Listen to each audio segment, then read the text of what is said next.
Mr. Robotic, how are you? Amazing. How are you? I'm good, thank you. Perfect. My connection was so shitty upstairs that I had to move downstairs. So now you guys have seen like almost all of my house. This is really kind of funny. Um, but we do what we got to do to make it happen. hmm So, Mr. Robotic, how did you get started in the music industry? So I've been doing it. I'm not sure if people remember. So I had a whole different name a long time ago when I was just doing hip hop and rap or whatever. And I started with this guy named Ad Two. I'm not sure if he's still signed a Knife Wonder. He might be, but we went to high school together, and we used to Okay. go to events all the time. And it's a thing in Chicago. I'm in Chicago when back when Kanye was first, like when Kanye was like really making noise and like produced for Twista and Overnight Celebrity and all those records. It was a thing called Chicago Writing Sessions, and almost every Chicago artist or whatever back then will always just go to those. So I used to go to those events like every Saturday. And my whole philosophy at that time was I'm going to get on that stage. You know what I'm saying? Right. Because I used to showcase stuff like that. So I just kept building and building. And when I got to Columbia College, I didn't think I was ever going to get into college. Like my GPA sucked. I sucked in high school. I didn't care. You know what I'm saying? So, and I remember like I used to when I was going to church, they'll take us on these little college tours, and I was like, I'm not getting in. The GPA is like 3 point. You need like a 3.0 something GPA to get Right. in. And I just started making some very bad decisions after that. And then my mom told me about Columbia College, Chicago. I love And I Columbia College. It's an awesome yeah, place. I love that school. Changed my life.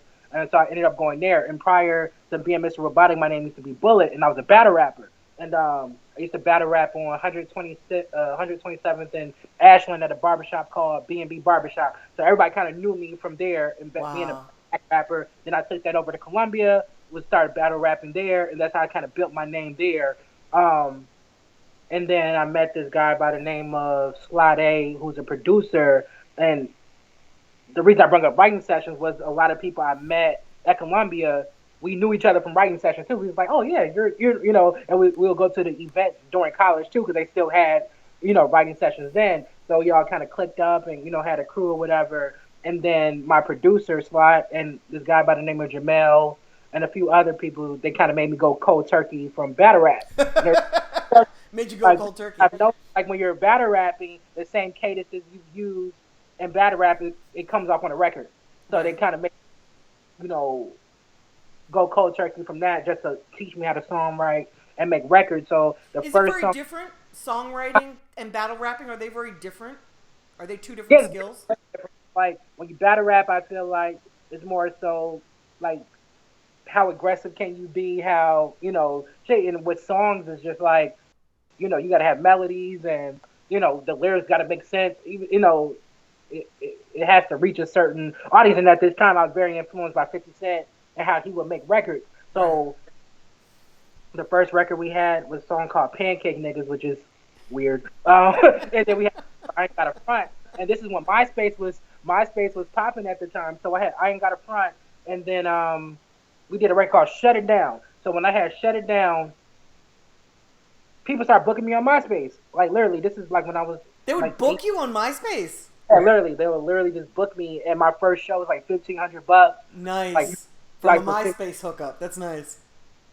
So no, actually, that was my second show. My first show was in Nebraska, Lincoln, Nebraska, at a place called the Alley, and it was like $600. And then my second Wow. 1,500 in Appleton, Wisconsin. And from that point on, I was like, I got to figure out how to do this forever. Like how could I'm not getting no regular job? Fuck Right. that.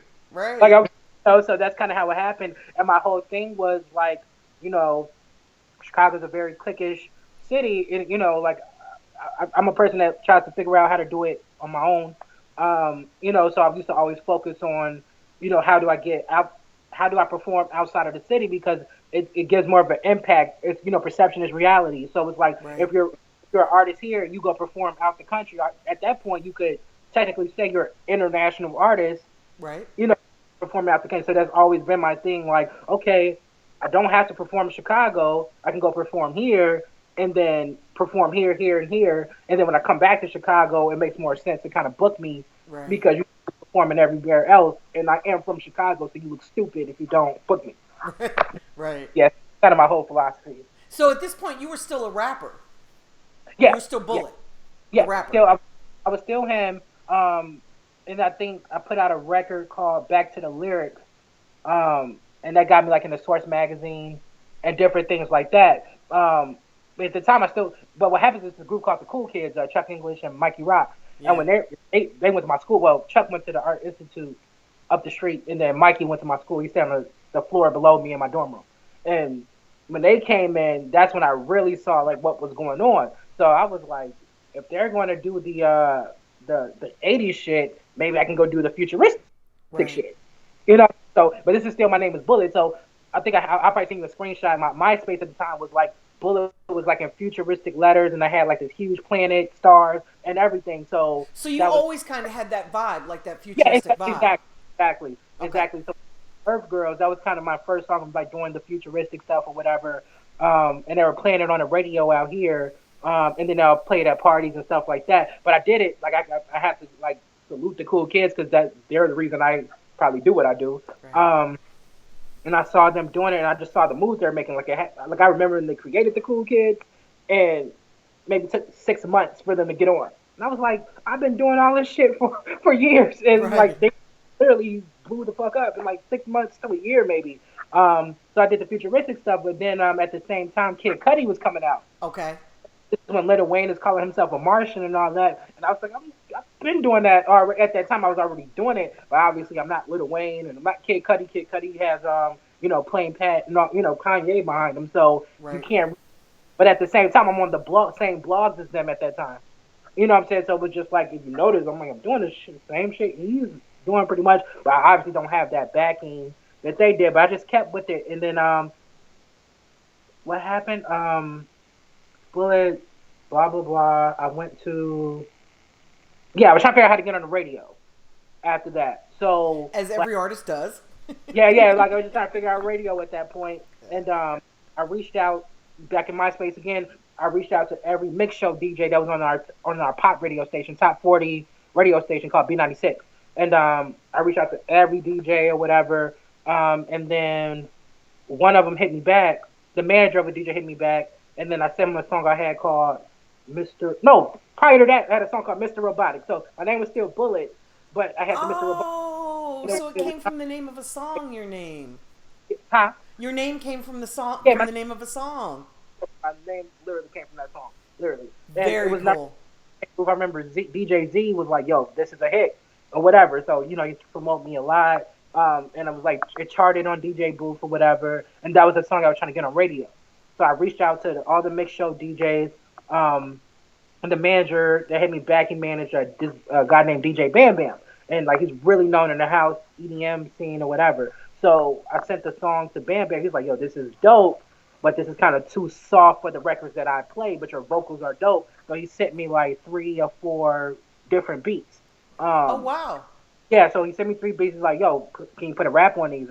He paid me for that. And then so I did the verse, and that's what became the song called Watch the Club Go. But the beat was very different than the beat. Like, the beat that came out very different than the one I rapped over. So next thing I know, he's like, yeah, I'm about to put out Watch the Club Go. And I was like, okay, I'm about to make a name change. My name, I'm not going to be Bullet. Can you put Mr. Robotic?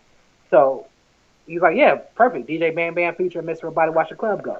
When I tell you that song is what made me who I am, you know what I'm saying? Like, literally, that song came out, and I didn't understand because I wasn't in the dance music scene at the time. So I didn't know, I didn't understand what Beatport was or none of these things. So that song charted on number 1 on Beatport. They're playing at all these festivals, and then back for the radio stuff. What year was this? Robotic, what year was this? This I'm was sorry, what year? Either 2010 or 2011. Okay. So the crazy thing about the radio stuff, it was a guy that was trying to charge me $2,500 to play me on a mix show, and I'm not sure if he thought. I'm like, do you know who I like? Yeah, I'm not stupid. Like, I'm not getting paid to be on a mix show, so why would I pay you to play? So just crazy. I was like, no, fuck you. And then 3 months later, what I'm saying, I'm on the radio. Right. Without him.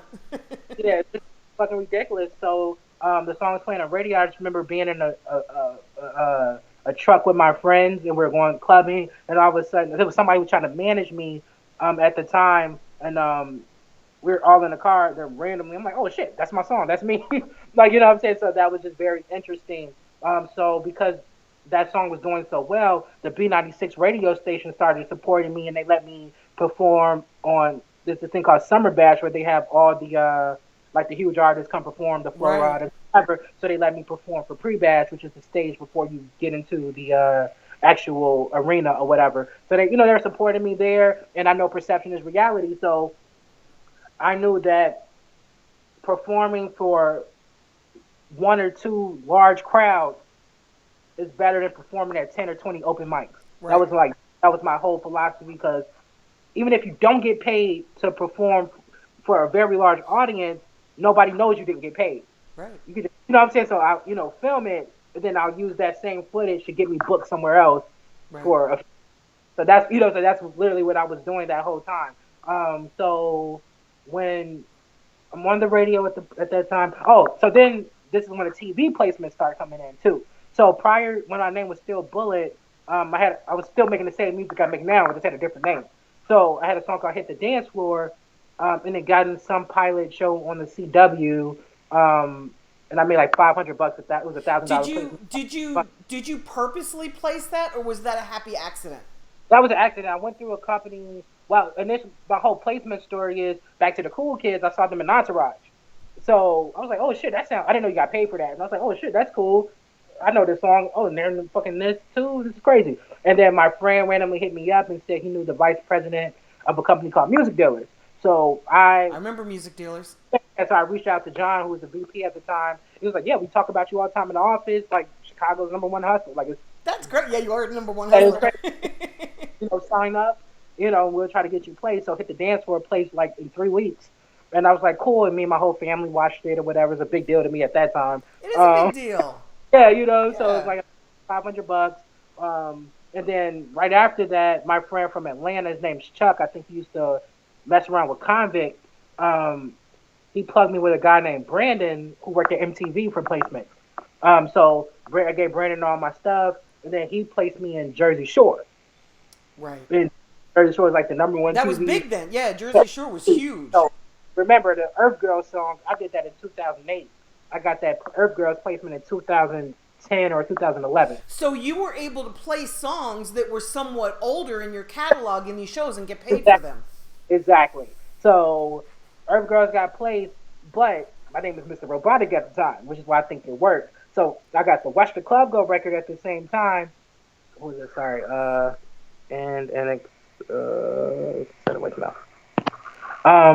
Sorry, somebody was called. Was about to say.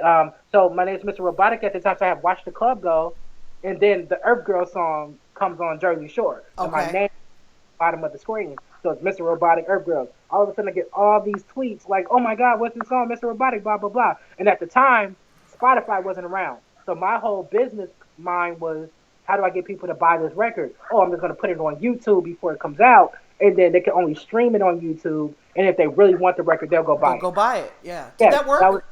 So when I say I sold like 6,000 singles that weekend, I sold 6,000 singles that weekend off a song I did 3 years ago prior. Wow. So you've really made a living doing this. You've made a living placing your music in TV and film. Yes. And the crazy thing with the placements was, the main reason I did it was I got tired of messing with publicists at that time, because it's just like, you're paying money or whatever. It's just like, I had the hip hop up, so when I was doing the hip hop stuff, they were getting me like on Two Dope Boys, Not Right, and the magazines and stuff. But when I switched over to Mr. Robotic, it was like they didn't really have those connections. Right. So I basically nothing at that point. So I was like, how do I keep my name out there without paying this, but I get money from it? And that's when the placement came in, because my name was popping up on the screen, and then and I'm getting sales from that, and I'm building my YouTube channel and my following on there, because those people that watch TV buy records. But also, if I wanted to go pitch to like a Billboard.com or a different publication, I can say, hey, I was just on this TV show, or right. That's one thing I've noticed. Jersey Shore. Yeah, exactly. Like, people don't really realize the people that's doing the music for a lot of these TV shows or films or commercials. So that was kind of my niche, because I feel like in pop, with hip hop, it's more outlets. Like, you got all these blogs, all these websites and stuff like that. With pop, it's like you either on or you're not. So it was like, how do I get myself out there? I'm not a singer, so I can't fucking do covers on Right. YouTube. You know, do Right. that. Shit.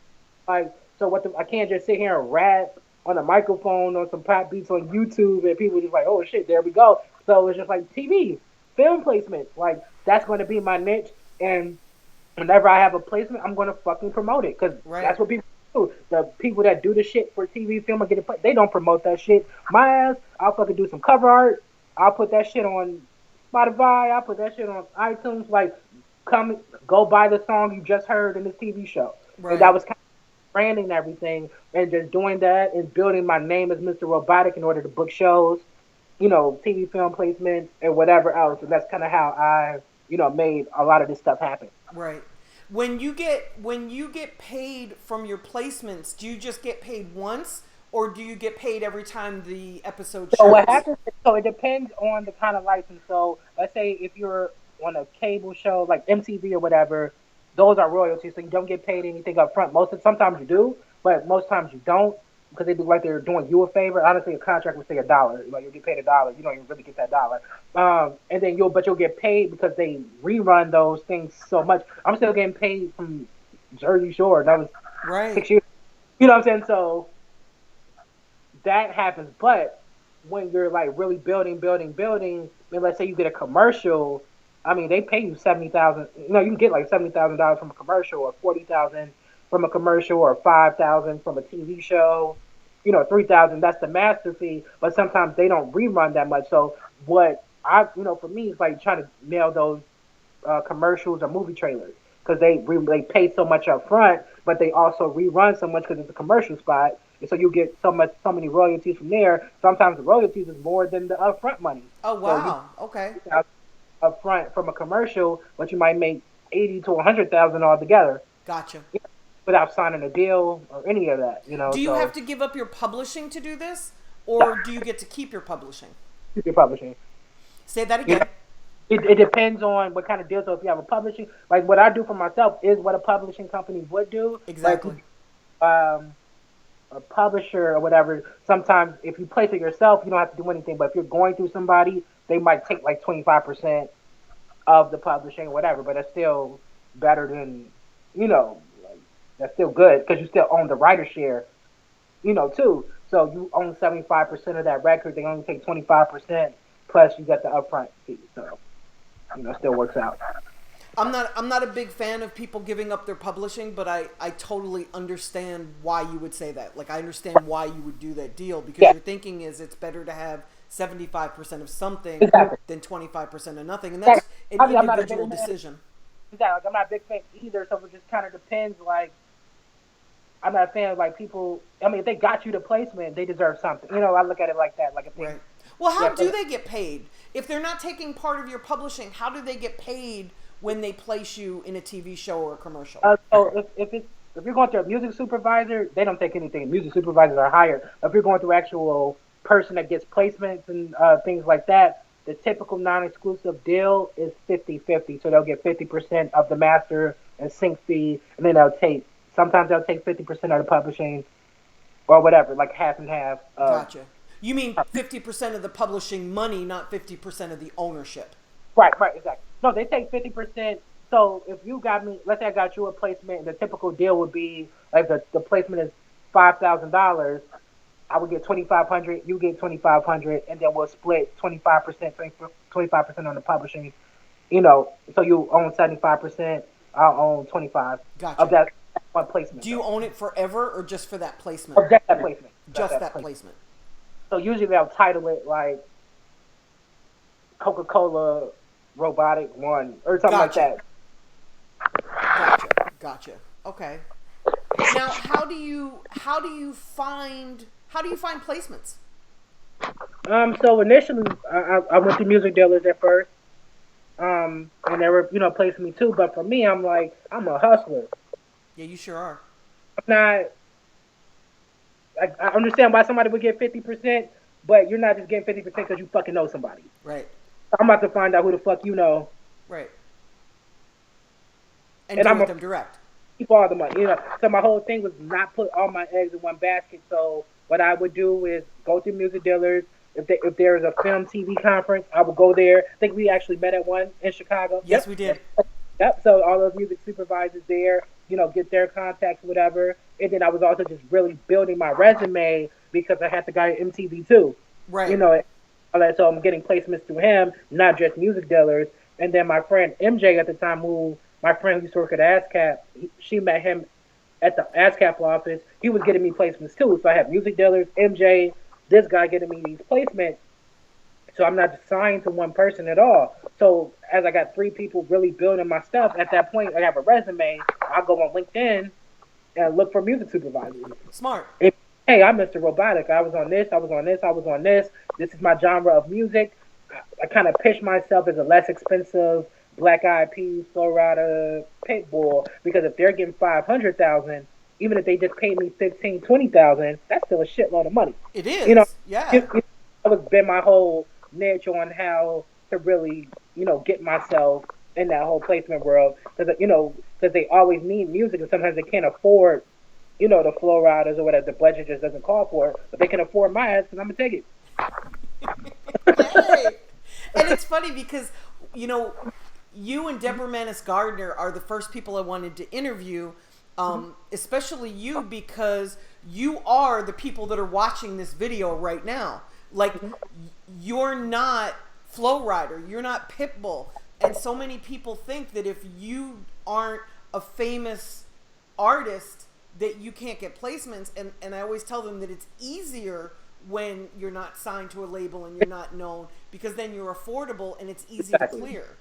Exactly. When somebody decides to use a song and they call you and they say, okay, we want to use this song in this, let's say, television show, how long does it take from when they tell you that to when you sign the contract? How fast is the process? Well, it depends. Like sometimes, so for example, I just got something for Netflix. I think it's like $5,000 or something, but it won't air until like March or April. You know what I'm saying? So no, I don't mean how long does it air. I mean from when the person who places you into the TV show or the movie, how long does it take until they close the deal? Not to when it airs, but when, like, the paperwork. I mean, it depends. Like, so first they'll send a request. Hey, we want to use this song. This is what it's paying out, $5,000 or whatever. And then once they figure out they're going to use it, which is most likely closer to the air date. Gotcha. So then that's when you kind of just sign the, the license. The paperwork. But you know ahead of time that they're going to use it. Right. I know ahead of time, that they want. Boo-boo, stop. And then they'll go through their little procedure, like making sure this is still the song that they want. It goes in, you get a check. Got it. So. Got it. But sometimes, it could be they need something for next week. You know what I'm saying? And, you close the deal right there. Right. So it just all depends on their needs. Right. I went to the ASCAP seminar a couple years ago, and there were just a lot of music supervisors and a lot of music placement people. It was Hollywood, so that's why. But the one thing that everybody kept stressing was that one of the things that they look for in an artist is somebody that can close the deal quickly. Because if they go to Warner Brothers or Def Jam, it's a 3-week process just to get a yes or a no. And the great thing about you is they can just call you and say, hey, we want to use this song. That's why I get so many. I'm a one-stop shop. Like, even with my producers, it's like you got to sign them. Like, not sign them, but you got to understand, like, it all has to go through me for this to work. Right. And you pay, but it just has to go. Like, I can't do the whole, because if my producer, if I have a producer that works a job or something like that, and I need to close something right away, I can't sit here and fucking wait for you to go on break and and call you back. Yeah, you know what I'm saying? So it's just like, understand, this has to go through me. This is how much it is. This is how much you're going to get paid. This is how much the publishing is going to be. And we have to do it. If they don't understand that, I can't work with you. Right. You know what I'm saying? Because like you said, I have to be a one-stop shop in order for it to work. Exactly. And this is your whole lane. Like, this has been your focus now for a couple years. Like that, and just the dance music scene. Like I told you before, it's because I can't do the whole typical YouTube playing acoustic covers. So this is the reason I have to do it this way. And then it also funds my career to do what I do to get me to, still on Flo Rida or Pitbull status. I mean, it just keeps me afloat. And do you want that? Do you want to be? Okay.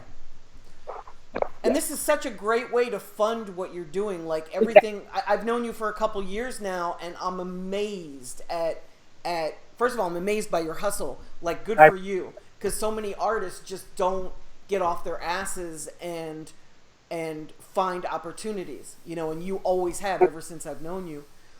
Is there some sort of a directory that comes out that lists different opportunities, or do you really have to go out and just find them? I just find them. Like, honestly, the whole LinkedIn thing was such a free jewel for people because most people don't know to do that. Right. I feel like go there and just music supervisors, hit them up, and just say, hey, this is the kind of music I make. If you need anything, feel free. Or just find whatever your favorite TV show is, look in the credits, find a music supervisor in the credits, Right. look them up. And look them up. Do the research. Yeah, you gotta do it. You gotta research it. That's really the key. And usually that music supervisor is on like 10 other shows. So Right. And when you reach out to them, is it hard to get a response? Because they don't know who you are. yeah, that's true. So that's why I'm saying, like, you know, a little hack I used to do is sometimes I don't go to the conferences, but I'll look up every single person that's going to be on the panel. I do that too. If the panel is over, before the panel starts, I'll be like, hey, look forward to meeting you at this conference, blah, blah, blah. And then when a panel, even though I won't go to the conference, I'll hit them up a week later, like, it was so amazing meeting you. Here's, you know, my stuff. You know what I'm saying? Thanks for taking the time to meet me at this conference I didn't go to. And Because they don't know. they don't know. They don't remember. They got so many people coming up to them. They don't know. But, Exactly. you know, so that's what I do. That's my little hack of what I used to do back in the day. Right. The great thing is you don't have to do that anymore because now you can actually go to the conferences and network. License stuff I manage by some top people, so it's a little easier for me to just focus on recording that albums and singles and shit and blowing those up. So Right. yeah, I don't think about that no more. Exactly. Robotic, what is the difference between somebody who does music placements and a music supervisor? Okay, music supervisor is the person that actually works at the film, you know, on the film or the TV show. Oh, okay. They're the ones that actually place the music. Supervise the music. Like they're the ones that the person who's trying to get you the placement, they send the music to the music supervisor. Oh, so the person who does the music placements is like a middleman. Yeah, exactly. Okay. Like the music dealers, like the music libraries, Taxi.com and all those places. Gotcha. Place your music with the music supervisor. And do you utilize placement people as well, or do you go right to the supervisors? And by now, they're the music placement people, and one of them happened to be a music supervisor too. So I'm kind of in there already. But prior, like I was saying earlier, I was using music dealers, using MJ, and Brandon was like a music supervisor as well. So it was like these, you know, they just have great relationships. Gotcha. So it's just dealing with the person that has the relationships, so you can cut through the 100,000s of other songs or whatever. Like, I'm surprised. I have over 150 of these things. I don't know how the hell I have that, but you have 150 placements. yeah, I have 50 places. Yeah, it's nuts. I have no idea how, but I do. That's impressive. Over how long of a period of time? I've been doing that since 2011. So in 6 years. Yeah. 150. Wow, that's so impressive. Universal Music Publishing the other day, and they were just like 98% of people don't even have place. You know what I'm saying? So I'm For like, real? like shit. That, like, you know, because I don't look at it as big. It's just, for me, it's just the norm now. For me, it's just like, okay, cool, 5,000 today, whatever. I can use that to fund my album or pay my publicist or whatever. But I do now. I kind of realize like that is kind of a big deal. But for me, It's a really like, big deal. I think in 10-year terms, I think like, okay, if only making 5,000 is like, you can make $70,000 or $100,000 for a song. You know what I'm saying? Like, Right. And that, so until I get that final, you know, that $50,000 or $100,000. That's not even final. That's still on the low end. But when I get that, then I'll feel a little more like, okay, I did something. Wow. You There know? are people watching this right now that are just, I promise you, they're going to be amazed. Yeah. You know? I'm excited to be back. Yeah. Your hustle's just, it's really impressive. The fact that you not only got up and do it, but that you continue 6 years later to still do it and still make new music. Well, yeah, it's a very specific goal, because if record labels are only doing 360 deals, I need to come in a building saying, dude, I've already made, 500,000 or $1 million. I made this from streaming. Right. I made this from touring. So instead of them giving me the typical record deal, it'll be more so like, we're going to give you an investment for equity in your company. So my thing is making sure that my equity is worth fucking something. You know what I'm saying? Exactly, that you have leverage. Worth $5 million and $10 million before I walk in the building. And the only way I can do that is picking the three biggest revenue streams, which is streaming, placement, and touring. Exactly.